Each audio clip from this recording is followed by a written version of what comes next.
Chers amis, bonjour. Cette semaine, je voudrais vous faire part de ma perplexité.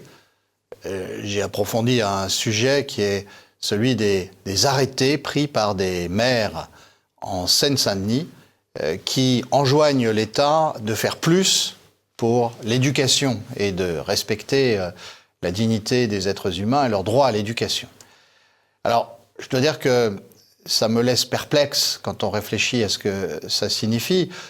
Et on est devant les contradictions, comme aurait dit le grand philosophe du droit, Michel Villet, on est devant les contradictions de la doctrine des droits telle qu'elle a été développée depuis 2 siècles. Parce que, ne nous faisons pas d'illusions, les maires qui signent ces arrêtés enjoignent à l'État, en fait, de payer plus. On se plaint d'un manque de moyens, on se plaint d'un manque de professeurs, et tout ça dans le cadre des établissements publics, c'est-à-dire, on dit, l'État ne fait pas assez.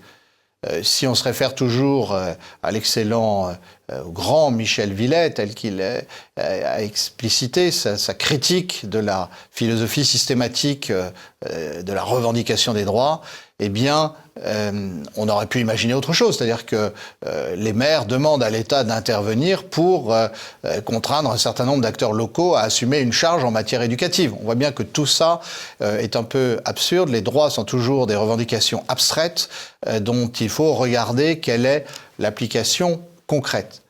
Alors, là où ça laisse rêveur, c'est que nous sommes dans le cadre de la République française, c'est que nous ne sommes pas dans un État fondé sur la subsidiarité, et en particulier pas une subsidiarité ascendante, où il y aurait finalement des pouvoirs locaux qui délégueraient des pouvoirs à un niveau supérieur sur lequel ils se seraient mis d'accord, et donc à ce moment-là, on pourrait comprendre qu'un maire puisse enjoindre à l'État de faire telle ou telle action.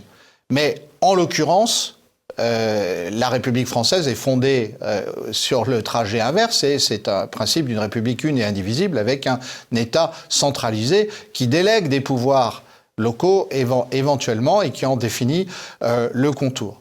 Donc on est dans une situation qui paraît absurde, qui va se finir par la question de savoir combien de subventions en plus l'État peut mettre, un État devenu impécunieux.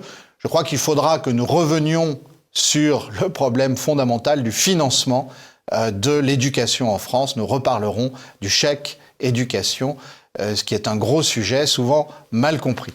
Je vous remercie.